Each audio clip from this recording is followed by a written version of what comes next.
बिस्मिल्लाहिर्रहमानिर्रहीम, अस्सलाम वालेकुम। मैं हूं आपका होस्ट चौधरी इरफान ज़हीर और आपको स्पोर्ट्स क्लब में वेलकम कहता हूं। नाज़रीन, पीएसएल की रौनकें बहाल हो चुकी हैं। पूरे मुल्क के अंदर एक रौनक का समा है। बहार का मौसम भी आ चुका है और क्रिकेट की रौनक भी बिल्कुल आ चुकी है।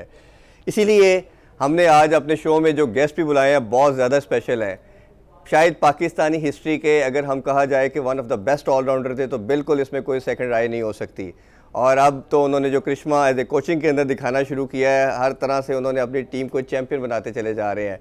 जी, मैं आप लोगों का ज़्यादा टाइम नहीं लूँगा।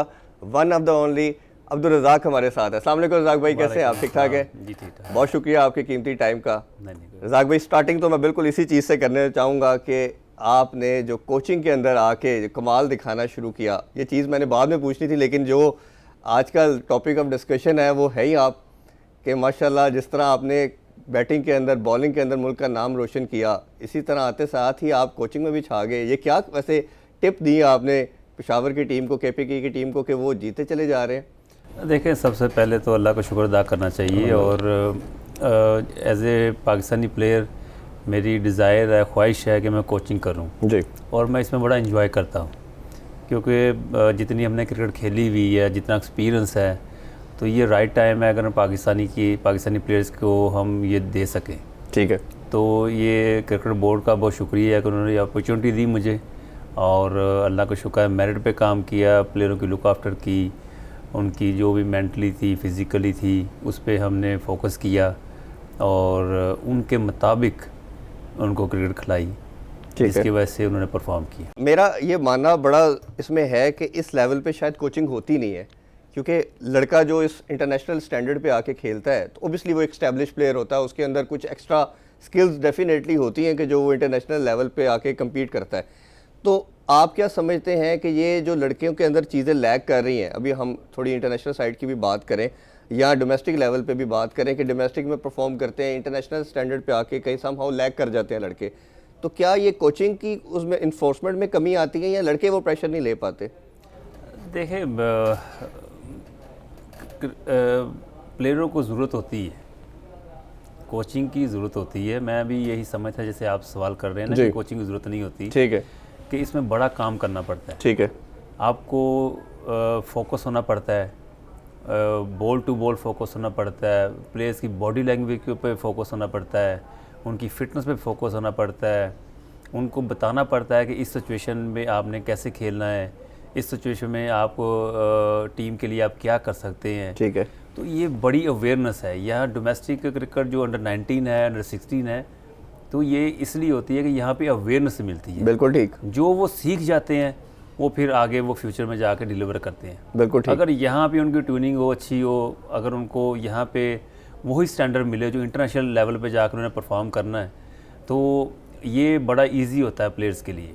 ठीक। अब जैसे हमारे 2 प्लेयर साजिद खान और कामरान गुलाम गए हैं, हाँ, तो मुझे उम्मीद है कि जब उनको मौका मिलेगा तो आपको वो डिफरेंट नज़र आएंगे। बिल्कुल ठीक। क्योंकि उनको वो चीज़ें हमने यहाँ पे प्रोवाइड कर दी जो इंटरनेशनल क्रिकेट में जाके उनको देखनी थी। ठीक। तो ये डोमेस्टिक का स्ट्रक्चर जो आया ये भी इसी वजह से ही है। और हमें तो बड़ी खुशाइन चीज़ ये है कि एक स्कूल ऑफ थॉट ये था कि बड़ा डिफरेंस है जी डोमेस्टिक और इंटरनेशनल स्टैंडर्ड में, और लड़के जब इंटरनेशनल स्टैंडर्ड में आते हैं तो वो कम्पीट नहीं कर पाते। ये एक बड़ी क्रिटिक्स बात करते थे, कुछ एक्स प्लेयर भी बात करते थे।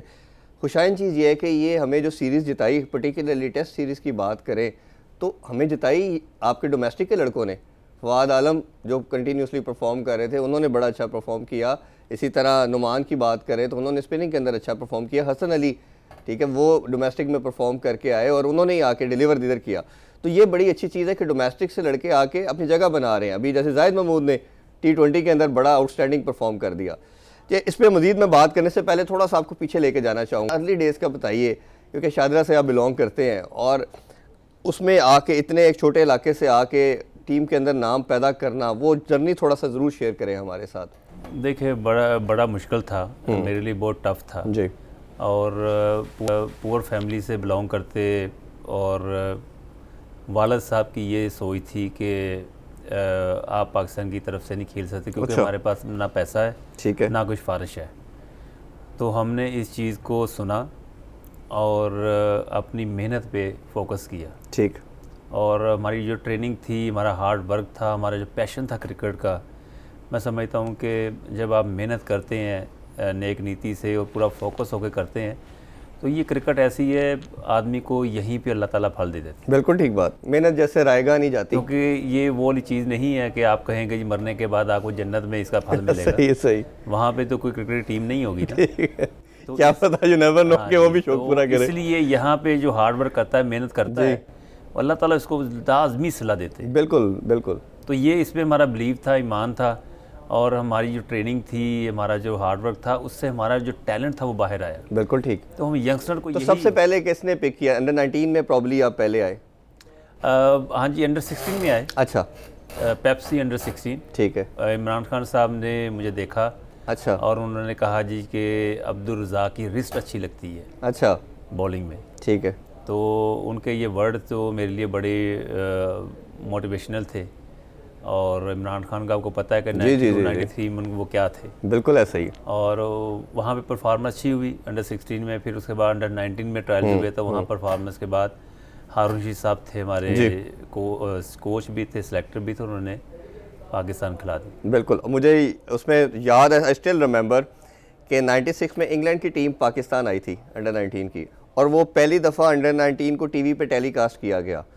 और मुझे अच्छी तरह याद है कि जो आपने उनकी धुलाई की, वो दिखने में तो आपको पता है हमारे लड़कों से उनके लड़के काफ़ी हाइट में ज़्यादा थे, और वो उनके फिज़ीक वाइज भी काफ़ी वो अच्छे तगड़े दिखते थे।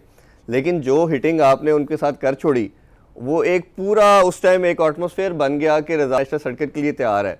और मेरा ख्याल है कि वो उस टाइम बहुत ज़्यादा एक प्रोमिनेंट नाम आपका बन गया था कि ये लड़का पाकिस्तान में आएगा और खेलेगा, और मेरा ख्याल है नेक्स्ट सीरीज आगे थे। हाँ जी, ये था पहली बात तो उनकी अंडर 21 टीम आई थी। ठीक है। हमारी अंडर 19 थी जी। उनकी अंडर 21 थी। अच्छा। टॉप उसके कैप्टन थे। जी जी जी जी बिल्कुल। और मुझे बैटिंग आती थी। सही है। मुझे मौका नहीं मिला था, और इसमें मैन ऑफ दी टूर्नामेंट हुआ। जी मुझे याद, बेस्ट बैट्समैन भी हुआ, बेस्ट बॉलर भी हुए। तो यही एक ब्रेक थ्रू था मेरे लिए, और मुझे ये था कि हम अंडर 19 है और वो अंडर 21 है। ठीक है। तो बड़ा अच्छा रहा मेरे लिए। कॉन्फिडेंस मेरा जो था ना वो काफ़ी उससे अच्छा हुआ। बेस एक बन गई ना कि अंडर 19 में मेरे जितने भी टूर्स हुए, अल्लाह का शुक्र है, उसमें परफॉर्मेंस मेरी बिल्कुल अलहदा थी। ठीक बात। तो यही वजह थी। फिर पाकिस्तान टीम में आए, पाकिस्तान टीम में फिर मौका नहीं मिला, 2 मैचों के बाद ड्रॉप कर दिया। फिर 6 महीने जिम्बाब्वे के खिलाफ प्रॉब्ली आपका डेब्यू हुआ। तो वसीम अकरम ने कहा कि जी आप अभी फर्स्ट क्लास खेलें, थोड़ा सा आप एक्सपीरियंस ले लें। ठीक है। तो ये उनके वर्ड मेरे लिए बड़े अच्छे थे। तो फिर डोमेस्टिक में परफॉर्मेंस किया, फर्स्ट क्लास खेली क्रिकेट। तो वहाँ से फिर मेरा सही कैरियर शुरू हुआ। अच्छा, वसीम अकरम का मैं थोड़ा सा आपसे बात करना चाहूँगा कि उन्होंने कुछ, आप हो गए, सकलैन मुश्ताक हो गए, शाहिद अफरीदी हो गए, कुछ प्लेयर्स को उन्होंने बहुत ज़्यादा टेक केयर किया, और हमेशा आप लोगों के साथ बड़ा ऑन भी किया। और आप पाकिस्तान की विक्ट्रीज़ में आप लोगों की जब भी बात होती थी तो वो आप लोगों को बड़ा प्रोमिनेंट आगे दिखाते थे कि ये मेरे लड़के हैं, ये मेरे शेर है जिन्होंने जिताया। तो उनको एज ए कैप्टन कैसे देखते हैं? देखिए, बात यह है कि उनकी कप्तानी की वजह से ही हमारी परफॉर्मेंस सामने आई। उन्होंने बहुत अच्छा यूटिलाइज़ किया। उसके बाद मोइन खान थे, उन्होंने बड़ा अच्छा यूटिलाइज़ किया।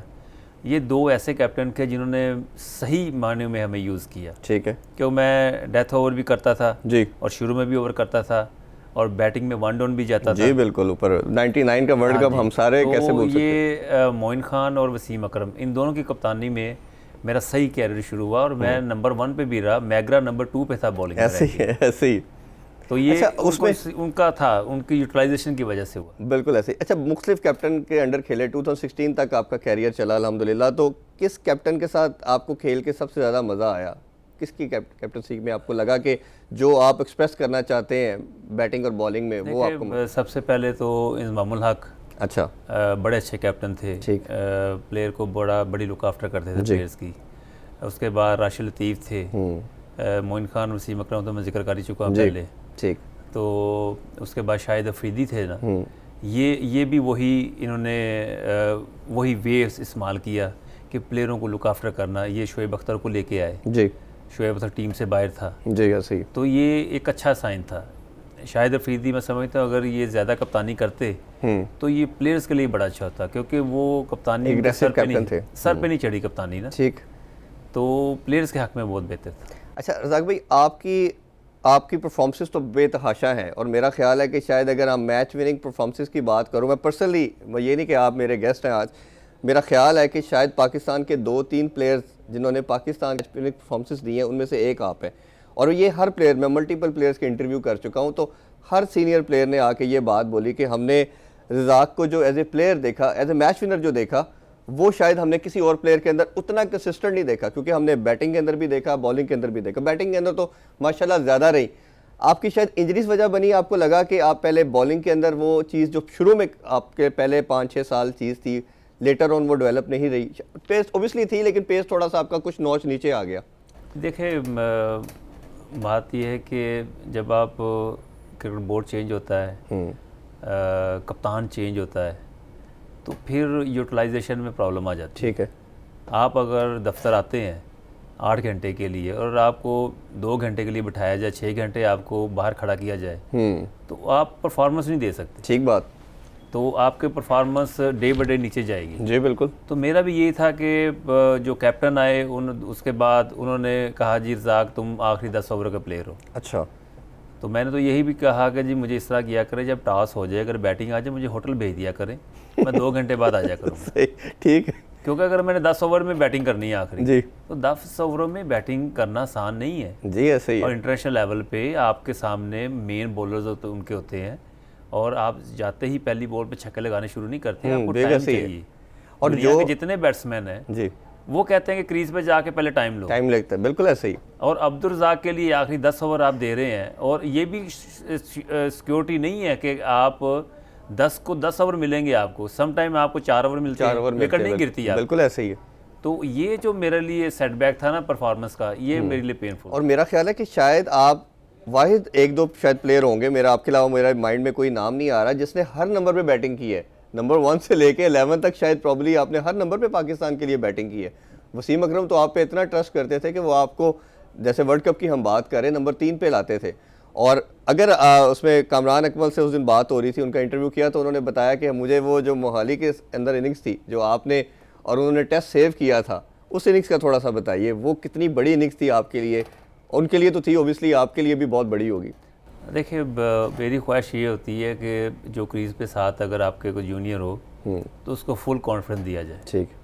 तो यही वजह थी कि मेरी कामरान के साथ काफ़ी मैचों में पार्टनरशिप रही जी, और आपको याद होगा कराची में इंडिया के खिलाफ जब जी जी जी बिल्कुल इरफान पठान ने हैट्रिक की थी, बिल्कुल, उस टेस्ट मैच उसमें के भी अंदर ही मेरी आपने और कामरान की पार्टनरशिप ऐसे ही है, जो शुरू में 3 आउट हो गए थे 0 पे। हाँ। तो वो हम बड़ा अच्छा कंफर्टेबल फील करते थे, एक दूसरे को हम गाइड भी करते थे और ये बड़ा अच्छा एक साइन होता है बिल्कुल ठीक बात। कि अगर आप सही गाइड करें और प्ले परफॉर्म करें। जी, तो यही वजह थी कि कामरान के साथ मैं बड़ा कंफर्टेबल फील करता था और वो सुनते भी थे। ठीक है।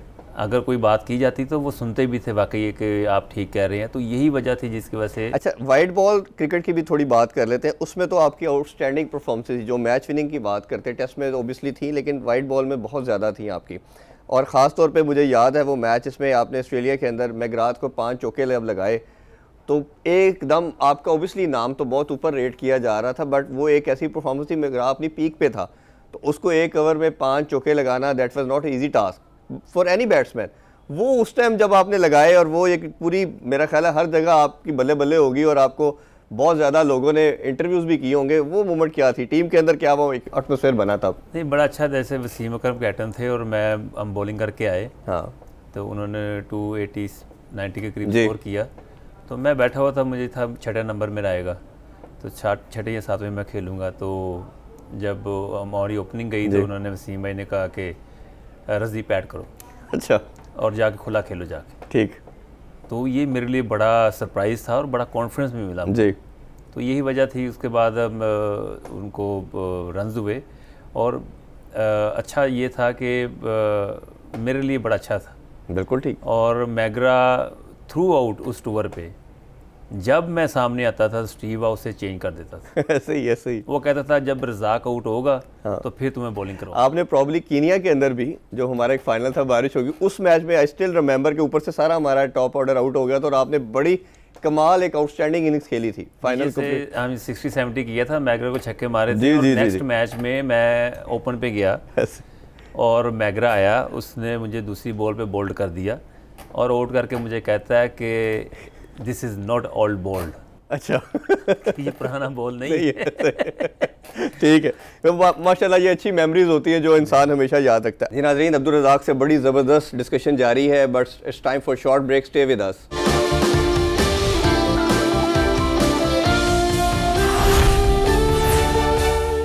Welcome back after the break. Abdul Razzaq से कुछ मज़ीद क्वेश्चन करते हैं। अच्छा, मैं अब कुछ ओवरऑल बात करना चाहूँगा। कोचिंग की हम बात करें कि कोचिंग में आपने बड़ा एक नाम पैदा किया। पाकिस्तानी क्रिकेट के हवाले से अगर बात करी जाए तो जो ब्रांड ऑफ क्रिकेट है हमारी काफ़ी नीचे गई। पर्टिकुलरली मैं देखूं अगर तो 2010-11 के बाद, जब से अफरीदी की जैसे आपने बात की, उनकी कैप्टनसी गई, मिसबा ने टेकअप किया, उसके बाद क्या हुआ कि दूसरी टीम का जो एक मोमेंटम था क्रिकेट खेलने का वाइट बॉल के अंदर, या ओडीआई की हम स्पेसिफिक बात करें, वो एकदम ज़रा ऊपर जाना शुरू हो गया, एलिवेट किया, हमारा डाउन साइड पर जाना शुरू हो गया। उसकी रीज़न क्या हुई कि उन्होंने बहुत एग्रेसिव क्रिकेट शुरू की और सारे 50 के 50 ओवर एग्रेसिव क्रिकेट शुरू की। हमने क्या किया कि हम शुरू में थोड़ा तेज़ खेलते थे, आप भी जैसे बाद में लेटर ऑन रिटायर हो गए, अफरीदी कुछ टाइम रहा, उमर अकमल थे, फिर सुहेब आए, अगर तो इनकी हिटिंग लग जाती थी तो पाकिस्तान 270-280 मैक्सिमम कर जाता था, शायद 10 मैचों में से किसी में एक 300। बाकी कुछ टीमें जो थी वो 300 प्लस पे जाना शुरू होगी। हमारे मैचेस जो टीम जितवाती थी वो बॉलिंग अच्छी रही हमारी, उमर गुल था, फिर आमिर भी कुछ शुरू में था, फिर वहाब भी आ गए, सईद अजमल टॉप पे पीक पे थे, अफरीदी थे अच्छी फॉर्म में, फिर हमारे हफीज़ बॉलिंग अच्छी कर रहे थे, तो बॉलिंग बहुत तगड़ी थी हमारी, तो हमारी बॉलिंग समहाउ डिफेंड कर जाती थी।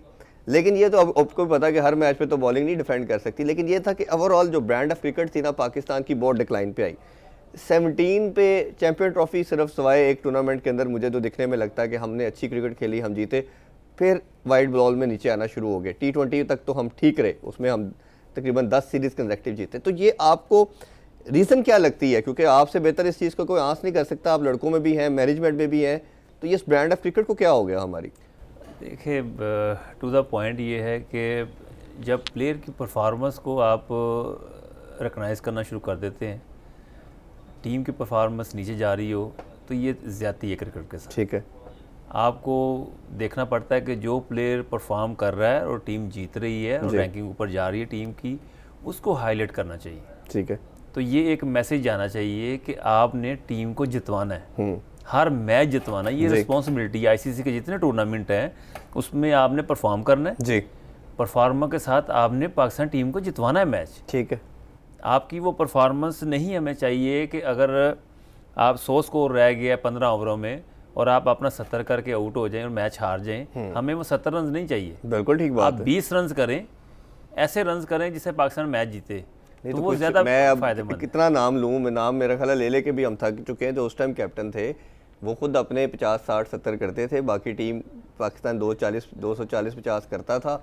और वो होता था हाईएस्ट टोटल इसका है, और पाकिस्तान 90% मैचेस के अंदर हार जाता था। यही मैं बात करना चाह रहा हूँ कि जो आपके के अंदर थी चीज़ें, Shoaib Akhtar match winner, Abdul Razzaq match winner, Shahid Afridi match winner, Hafeez match winner, Wasim Akram match winner, Inzamam match winner, Kamran Akmal match winner, मतलब जितनी भी लॉट थी आप लोगों की, अब जो लड़के आ रहे हैं ये सारे मैच विनर क्यों नहीं है? किसी के भी, इस करंट टीम की बात करें, उस दिन हफीज़ भाई से बात हो रही थी कि वो वाइड प्लेयर थे जिनके 32-33 मैन ऑफ द मैच है। जो बाकी लड़के, ये नहीं कि उनको टाइम थोड़ा हुआ है, उनकी परसेंटेज निकालें तो बहुत लो है, किसी के 2 हैं, किसी के 3 है, किसी के 4 है, जिनको आप नंबर 1 भी रेट कर रहे हैं, एक कैटेगरी के अंदर रखा हुआ है, उनकी भी मैन ऑफ द मैच 3-4 से ज़्यादा नहीं है।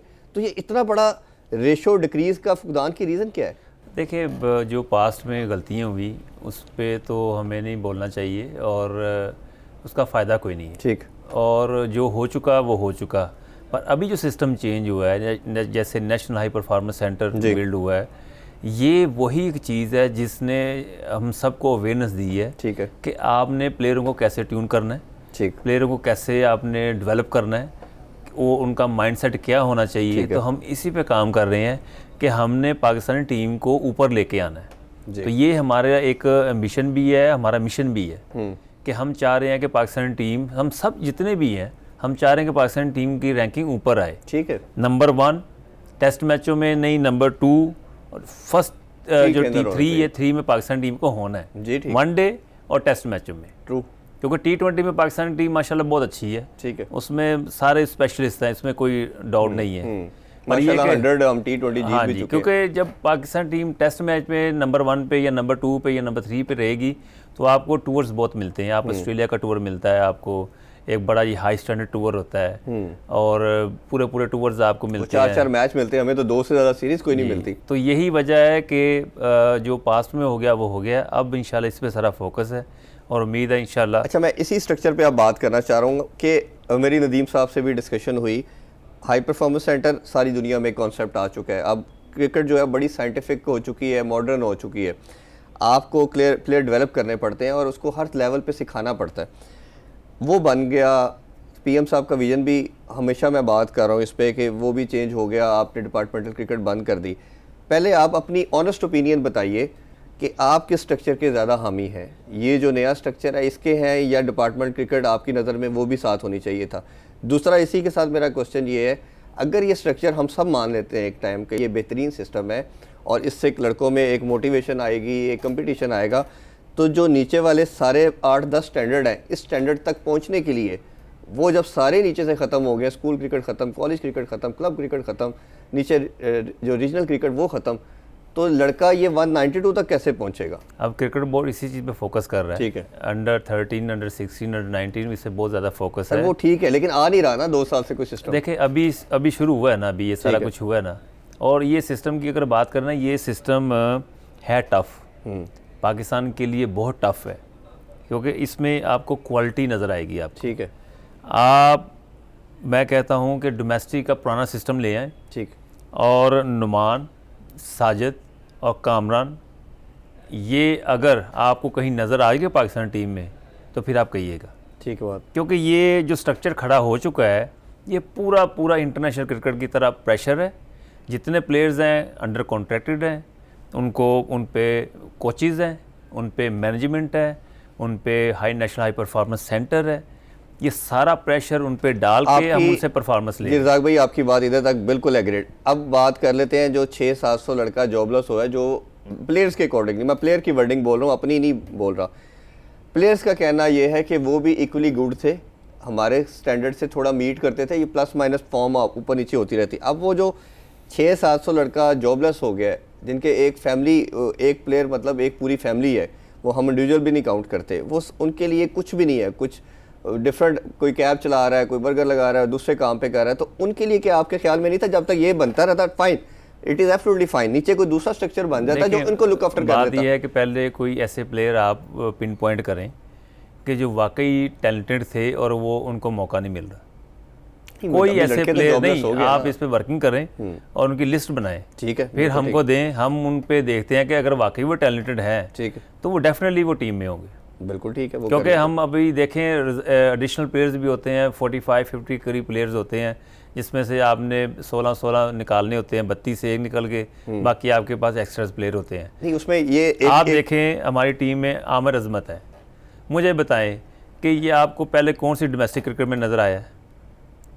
हमने उसको पिन पॉइंट किया, उसको लेके आए, हाई लेवल पे लेके आए, उस पर प्रेशर डाला, उस पर हमने उससे परफॉर्म करवाया। ठीक है, मोहम्मद आमिर आए हैं, मुझे आप बताएं कि वो उसके लिए ये क्रिकेट बहुत ज़्यादा है, उसके लिए, उसके माइंड के मुताबिक ये उसके लिए प्रेशर क्रिकेट है, उसको हमने यहाँ पे एडजस्ट किया। मोहम्मद वसीम है, आपको डोमेस्टिक में पहले नज़र नहीं आए, वो यहाँ पे आपको नज़र आ रहे हैं। तो यहाँ पे हम कोशिश ये कर रहे हैं कि जो टैलेंटेड है वो उसको हमने डेफिनेटली मौका देना है। रज़ा भाई मैं समझ गया, ये बात आपकी फिर एग्रीड है। मैं दूसरी बात ये कह रहा हूँ कि ये लड़कों के अलावा किसी लड़के ने नीचे से ऊपर आना है, जब तक स्ट्रक्चर नहीं बनेगा वो लड़का कैसे आएगा? बात ये है कि मेरा इस चीज़ पे बिलीव है, अगर आप टैलेंटेड हैं ना, अगर आप हार्ड वर्किंग हैं तो आप नहीं रुकते। नहीं, मैं आप जितने भी डिपार्टमेंट से क्रिकेटर ऑफ हुए हैं ना जी, अगर उनका हम पूरा मुआवजना किया जाए तो हम बेस्ट जो है ना प्लेयर वहाँ से ले रहे हैं। ठीक है, क्योंकि एक क्वालिटी वर्क में आप आते जा रहे हैं, तो यही वजह है। इसमें फ़ायदा ये होता है कि उनको भी पता चलेगा उस मेरिट को बीट करने के लिए आपको उसके लिए तैयार होना पड़ेगा। ठीक, ये इनके पास अपॉर्चुनिटी है, पहली डोमेस्टिक क्रिकेट में ऐसा नहीं होता था। ठीक है, आप उनका माहौल देखें, उनका उठना बैठना देखें, उनका चलना फिरना देखें, आपको केयरलेस क्रिकेट नज़र आएगी। आपको परफॉर्मेंस करते भी थे तो इग्नोर होती थी। अब मैं तो इन चीज़ों पे आपसे बिल्कुल एग्री कर रहा हूँ। मैं तो ये कह रहा हूँ कि सारा कुछ ठीक हो गया। मैंने नदीम साहब से बात की कि उनकी होटलिंग, उनके लेना, उनका बैठना, हर चीज़ को आप लोग टेक केयर कर रहे हैं। सिर्फ मेरा ये 2 चीज़ें इसमें मैं चाह रहा हूँ आपसे क्लियरेंस, आपके ख्याल में क्या जो लेट्स सपोज एक एग्जांपल ले लेते हैं कि 600 लड़का था तो 600 में से 100 तो ठीक होगा ना, जो आप समझते हैं कि इनके कम्पीट कर सकता है। क्या इन 6 टीमों से पॉपुलेशन को भी तो कंसिडरेशन में रखें ना, हमारी इंग्लैंड जितनी 5-6 करोड़ आबादी तो नहीं है, या ऑस्ट्रेलिया जितनी तो नहीं है, हमारी 22 करोड़ आवाम है, तो क्या 6 से ये टीमें 10 नहीं होनी चाहिए थी ताकि मज़ीद लड़के इसमें एडजस्ट हो जाते, या उसके अलावा हम पैरेलल ये सिस्टम बना देते, फाइन, नीचे इनको सपोर्ट के लिए ये प्रीवियस सिस्टम चलता रहता ताकि ये इधर से प्रोड्यूस करते रहते, उधर से लड़के आप इस सिस्टम में ऑटो जनरेट होते रहे, जब तक ये आप नया स्ट्रक्चर कह रहे हैं नीचे से बनता ना। देखिए चीज़ें जो हैं अभी ये अर्ली है ना, जैसे इंग्लैंड का स्ट्रक्चर है वहाँ पे टीमें ज़्यादा हैं, ठीक हो सकता है कि अभी जब 6 टीमें बनी है अच्छा रिस्पॉन्स मिले, जैसे अब जो टीमें हैं बाइंग हो रही हैं, लोग ख़रीद रहे हैं टीमों को, हो सकता है 8 हो जाएं, 10 हो जाएं जी, 12 हो जाएं, 16 हो जाएं, इसमें ये चलता ही रहना सिस्टम।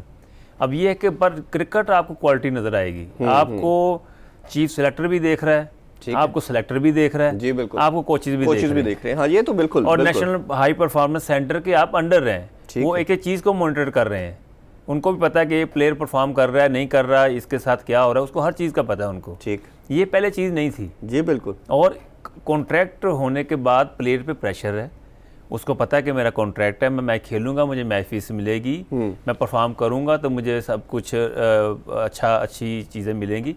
तो वही वजह है जब वो इस स्ट्रक्चर से निकलेगा, ट्यून होकर निकलेगा, तो आपको इंटरनेशनल क्रिकेट में जब आएगा तो वो बिल्कुल नॉर्मल लगेगा आपको। बिल्कुल, जैसे मैं आया था, जब मैं स्टेडियम में पहला मैच खेलने आया था तो मैं घूम गया था, मेरे लिए स्टेडियम ऐसे था पता नहीं कुछ जैसे मैं किले में आ गया हूँ। बिल्कुल ऐसे ही।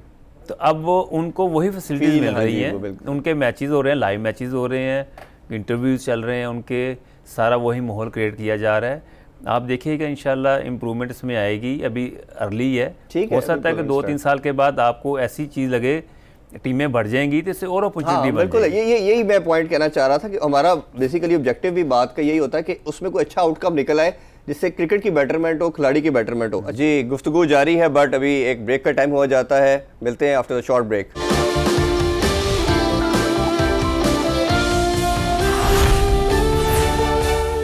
Welcome back in sports club. Abdul Razzaq से मजीद कुछ इंटरेस्टिंग क्वेश्चन करते हैं। अच्छा, थोड़ी सी बात हम पीएसएल पे करना चाहेंगे कि माशाल्लाह हमारा 6ठा सीज़न स्टार्ट हो चुका है और टीमें बड़ी एक ज़बरदस्त नज़र आ रही हैं। आप क्योंकि इधर कोचिंग में प्रॉब्ली शायद बिजी हैं, इसकी वजह से आप कोयटा के साथ नहीं देखेंगे, तो कोयटा में भी आपने एक बड़ी एनर्जी सी फेंक दी थी उनके साथ, विव रिचर्ड्स सर के साथ। तो एक तो उनके साथ कैसा रहा आपका एक्सपीरियंस काम करने का, वो ज़रूर शेयर करें। और दूसरा, ब्रांड ऑफ क्रिकेट जो बन चुकी है, सेकंड बड़ी लार्जेस्ट हमारा ये पीएसएल बन चुकी है, इसको कैसे देखते हैं, कितना तगड़ा हेल्दी कंपटीशन हो रहा है ये? देखिए, सबसे पहले कोयटा में मोइन खान थे और मैंने उनसे बड़ा कुछ सीखा, क्योंकि जो चीज़ें कोचिंग में अफेक्ट करती हैं चीज़ें मैंने उनसे सीखी। ठीक है, कि वो प्लेयर को कैसे यूटिलाइज़ करते थे, प्लेयरों के साथ बिहेवियर कैसा था, तो ये मेरे लिए बड़ा अच्छा रहा। 4-5 साल में उनके साथ रहा जी। उसके साथ वो रिचर्ड थे, वो भी उनसे भी मैंने सीखा जी, कि वो एक आपको एक ना वे नज़र आ जाता है आपको ना कि जी आपने कैसे कोचिंग करनी है जी। तो ये इसलिए डोमेस्टिक में मुझे ज़्यादा मुश्किल नहीं हुई। ठीक, बाकी पीएसएल की बात करें, जितनी क्रिकेट होगी उतना फ़ायदा प्लेयर्स को। ठीक है, ये पीएसएल का जो पाकिस्तान ने स्टैंडर्ड सेट किया है, इससे पाकिस्तान की क्रिकेट को बड़ा फ़ायदा पहुंचा। ठीक, और ऐसे ऐसे प्लेयर आपको मिल रहे हैं जो हो सकता है कभी वो नज़र ही ना आते। बिल्कुल ठीक है, और जैसे लाहौर कलंदर है, जैसे ज़बरदस्त काम कर रही हैं, पेशावर ज़ल्मी है, वो बड़ा अच्छा काम कर रहे हैं, जितने भी दूसरी भी टीम में है, कोयटा है, कराची है, इस्लामाबाद है, आपने देखा इसमें नए नए लड़के आ रहे हैं जी, ऐसे ही। और यही चीज़ है, ये जो पैटर्न सेट हो चुका है पीएसएल का, बड़ा ज़बरदस्त है। मैं समझता हूँ इसको 2006 में शुरू हो जाना चाहिए था जी। बिल्कुल ऐसे ही है, हमने बहुत लेट किया, हमने 7-8 साल लेट किया, और फिर भी उससे फ़ायदा ये हुआ कि हमें काफ़ी प्लेयर्स मिले हैं। अच्छा साहब, एक चीज़ इसमें पूछना चाहूँगा आपसे कि हमने अपनी इसकी जहाँ बेनिफिट है ना पीएसएल के, एक नुकसान भी है। नुकसान ये है कि हम डोमेस्टिक की परफॉर्मेंस जिसने T20 कप में किसी ने कर दी, या पीएसएल के अंदर कोई एक आधी इनिंग्स में परफॉर्म बड़ा कर दिया, हम फ़ौरन उसको टीम में इंडक्ट कर लेते हैं, बट इवेंचुअली हम देखते हैं कि बहुत कम लड़के जो थोड़ा लंबा परफॉर्म कर पाए, कई फिर फ़ौरन निकल भी जाते हैं। तो आपका नहीं ख्याल कि इस परफॉर्मेंस को बेस को क्राइटेरिया ज़रूर बना लेना चाहिए पिक करने का, लेकिन उसको थोड़ा टाइम डोमेस्टिक में चलते रहने देना चाहिए ताकि वो पॉलिश हो जाए लड़का? उस इसकी नहीं, selection डेफिनेटली देखें, अभी जो चीफ सेलेक्टर हैं मोहम्मद वसीम और बाकी 5 सेलेक्टर हैं, जी हमारा यही है कि प्लेयर में हमने पोटेंशियल देखना है ठीक, और उसकी एक परफॉर्मेंस पे हम सेलेक्ट नहीं करते। जी ठीक है, क्यों कंडीशन देखनी पड़ती है, बॉलिंग अगेंस्ट देखनी पड़ती है, किस बॉलिंग के ख़िलाफ़ इसने किया, प्रेशर था कि नहीं, क्योंकि ये चीज़ें मैटर कर रही हैं। और हमने जो प्लेयर सेलेक्ट किए हैं हमने उनको पहले मैसेज दिए, ये मैच है फाइनल, इसमें आप परफॉर्म करोगे तो आपका पाकिस्तान टीम में नाम आएगा, अदरवाइज़ नहीं आएगा। बिल्कुल ठीक, तो इस तरह की हम उनको ट्यून कर रहे हैं कि जहाँ प्रेशर होता है वहाँ पे परफॉर्म करना ये पाकिस्तान के लिए बड़ा अच्छा है, क्योंकि जब उस लेवल पे जाएंगे तो वहाँ पे प्रेशर और ज़्यादा होता है, तो वहाँ पे स्ट्रेन करना बड़ा ज़रूरी है, क्योंकि वहाँ पे जाके जब आप प्रेशर ले लेते हैं तो फिर आपका टैलेंट छुप जाता है, फिर आपकी बॉडी काम नहीं करती, माइंड आपका बिल्कुल काम नहीं करता, फिर आपको ऐसा लगता है कि क्रिकेट बड़ी टफ है। तो यही वजह है कि हम इस चीज़ पे काफ़ी फोकस कर रहे हैं कि जो प्रेशर हैंडल कर लेता है उसके लिए हम ज़्यादा बात करते हैं। बिल्कुल ठीक। अच्छा, आप माशाल्लाह जो पाकिस्तान T20 वर्ल्ड कप जीता उसका भी पार्ट थे और उसमें बड़ी शानदार फाइनल में भी आपकी परफॉर्मेंस थी, फिर world cup 2-3 world cup Pakistan के लिए खेले आप। तो अभी आप ओबियसली एक ऐसा चैम्पियन प्लेयर जिसने बहुत सर्व किया हो वो कोचिंग में आ जाता तो बड़ी खुशाइन चीज़ होती है। आपकी जो अच्छी चीज़ नज़र आती है कि आप एक अटैकिंग क्रिकेट खेलते हो, जो रिजल्ट हमें KPK की जैसे स्टार्टिंग में मैंने इंट्रो में कहा कि कैसी उन्होंने आपने उसके अंदर को मैजिक कर दिया है कि वो अल्हम्दुलिल्लाह 3 टाइटल जीत लिए उन्होंने अपने नाम कर लिए, जो कि एक रिकॉर्ड बन चुका है। तो आप अब आगे क्या देखते हैं कि आप कोचिंग में फुल टाइम आना चाह रहे हैं, लेवल अपने 2 किए हुए उसमें मज़ीद 3 और 4 करना चाह रहे हैं, और आपका टारगेट क्या, फ्यूचर गोल्स क्या हैं आपके? हाँ जी, डेफिनेटली अभी जो नेशनल हाई परफॉर्मेंस सेंटर है ये लेवल 3 इंशाल्लाह कोशिश करेंगे, ये करूँ मैं पहले, ठीक है, और उसके बाद फुली कोचिंग में आ जाऊँ, ठीक, क्योंकि मेरा एम ये है कि अंडर 16, अंडर 19 इस लेवल पे मैं जाके अंडर 13 यहाँ से मैं जाके ना शुरू करूँ, तो वो मेरे लिए बड़ा अच्छा है, क्योंकि मैं समझता हूँ कि यहाँ पे जो है वहाँ पे जो मैं चीज़ों को डेवलप कर दूँगा, सिखा दूँगा, वो भी फ्यूचर में उनके लिए काम आएगी। ये मैं पहला प्लेयर है पाकिस्तानी जिसने एक्स प्लेयर की बात कर रहा हूँ जो कोचिंग सीखने के बाद कह रहा है यंगस्टर को, रॉयल रेवल्ट की हमें मिसाल देते हैं पाकिस्तान में। बिलीव मी कि आपके अलावा जिस प्लेयर से भी बात हुई है उसने कहा जी मैंने सिर्फ कोचिंग करनी है तो नेशनल साइड को करनी है, नीचे नहीं करना। तो ये तो माशाल्लाह एक बहुत बड़ी आप एक खुशखबरी दे रहे हैं आवाम को कि आपकी सोच ऐसी है कि आप यंगस्टर को लेके चलना चाह रहे हो, करना चाह रहे हैं। PSL में आप किस टीम को सपोर्ट कर रहे हैं, कौन सी टीम है? देखिए बड़ा मुश्किल है, देखिए मैं तो कोयटा के साथ रहा हूँ, हाँ बिल्कुल, और कोयटा मेरी फर्स्ट है और सेकंड पेशावर ज़ल्मी। देखिए सारी हमारी पाकिस्तान की टीमें हैं और प्लेयर्स के लिए अच्छा कर रही हैं, तो इसमें कोई नहीं है, पर ये कि लेकिन कोयटा के लिए आप कह रहे हैं कि आपकी फेवरेट है। तो ये बताइए कि पाकिस्तान की करंट कैप्टनसी को कैसे देखते हैं, क्योंकि वो एक ऐसी चीज़ है, क्योंकि पाकिस्तान को कैप्टन लीड करना एक बड़ी चीज़ है। बाबर अब माशाल्लाह तीनों फॉर्मेट में प्लेयर तो नंबर 1 पर रहा था वो, और नो इसमें कोई डाउट नहीं है उसका एज ए कैप्टन बनना, और ये परफॉर्मेंस माशाल्लाह अच्छी दी है हमारी टीम ने। उसको as a growing as a captain कैसे देख रहे हैं आप उसकी लीडरशिप? देखिए जैसे कि अब नेशनल हाई परफॉर्मेंस सेंटर बन चुका है और चीफ सेलेक्टर भी चेंज हो चुके हैं, और सबका एक ही मिशन है, और जो पाकिस्तान टीम के साथ जो मैनेजमेंट में है, जैसे मिसबा है, वक़ार यूनुस है, तो बड़ा ज़बरदस्त है। मतलब कि इससे बाबर आजम को बहुत फ़ायदा होगा जी ठीक है, और मिसबाहुल हक के पास जितना नॉलेज है मैं समझता हूँ कि वो अगर उसकी बात सुनी जाए तो बड़ा अच्छा होगा प्लेयर्स के लिए। बिल्कुल ठीक है, और ये लकी हैं कि अब नेशनल हाई परफॉर्मेंस सेंटर भी बन चुका हुआ है, और उसमें आपने देखा है कि जितने क्रिकेटर्स हैं, जैसे मोहम्मद यूसुफ है, सकलैन मुश्ताक है, मोहम्मद जाहिद है, मैं हूँ, और बाकी और भी अब हो सकता है आपको नज़र आएंगे, जैसे उमर गुल हो गया, इमरान फरत हो गए, जितने भी हैं, जितने क्रिकेटर खेली हुई है, ये आपको सब नज़र आएंगे। तो ये इससे बड़ा फ़ायदा होगा और पाकिस्तानी जो क्रिकेट है ये बड़ी ऊपर जाएगी इंशाल्लाह। कोई मैसेज देना चाहें अपनी इस कौम को, अपने प्लेयर्स को, जो यंगस्टर आपके चाहने वाले बेतहाशा हैं, जो अभी भी क्योंकि उन्होंने देखा है आपको एज ए मैच विनर, उनके लिए कोई मैसेज यंगस्टर को देना चाहें आप? देखिए सबसे पहले तो हम हैं मुसलमान जी, और मुसलमान होने के लिए 2 चीज़ें बहुत ज़रूरी हैं। एक तो हसद नहीं होना चाहिए जी, और दूसरी मुनाफकत नहीं होनी चाहिए। ठीक, इन चीज़ों से अगर आप दूर होते हैं तो आप जिस चीज़ में हाथ डालेंगे आप कामयाब होंगे। ठीक है, और उसके साथ आती है आपकी नीयत। ठीक है, तो ये जो तीनों चीज़ें हैं ना, ये हम इसको लेते हैं लाइट, जी, कि जो हम सोचते हैं, जो हम करते हैं, वो हमें पता होता है हम क्या कर रहे हैं। ठीक है, हमें डिफाइन करना है क्या राइट है क्या रॉन्ग है। ठीक। हमें शैतान को भी देखना है, अपने ज़मीर को भी देखना है। जी। उसको भी नहीं भूलना, अपने ज़मीर को भी नहीं भूलना। ठीक। ऐसे काम करें जिससे आपकी ईमान में इजाफ़ा हो, मुसलमान में जो इजाफ़ा हो, और आप अल्लाह ताला की रज़ा के लिए कबूल हो। माशाल्लाह। दुआ उम्मीद के साथ कि पाकिस्तानी क्रिकेट ग्रो करे, और आपके हवाले से हम ख्वाहिश करेंगे कि जिस तरह आप डोमेस्टिक के अंदर टीम के अंदर एक मैजिक करते चले जा रहे हैं, आप मज़ीद लेवल करें, और हम उम्मीद करते हैं ये पाकिस्तानी टीम के अंदर भी पेनिट्रेट करे, और पाकिस्तान को आप इसी तरह नीचे लेवल पे भी जो अंडर 13 और 16 की बात करें, और ऊपर पाकिस्तानी टीम को भी आप सर्व करने में अपना किरदार अदा करें। अदाक भाई बहुत शुक्रिया आपके कीमती टाइम का, इंशाल्लाह आपको फ्यूचर में फिर ज़हमत देंगे। नाज़रीन, आपने इंटरव्यू देखा अब्दुल रज़ाक का, होपफुली आपको आज का शो बहुत पसंद आया होगा। PSL की रौनकें बहाल होगी, इस पर मज़ीद हम इस तरह की डिस्कशन करते रहेंगे। इंशाल्लाह मुलाकात होगी आपसे नेक्स्ट वीक। टेक केयर, अल्लाह हाफिज़।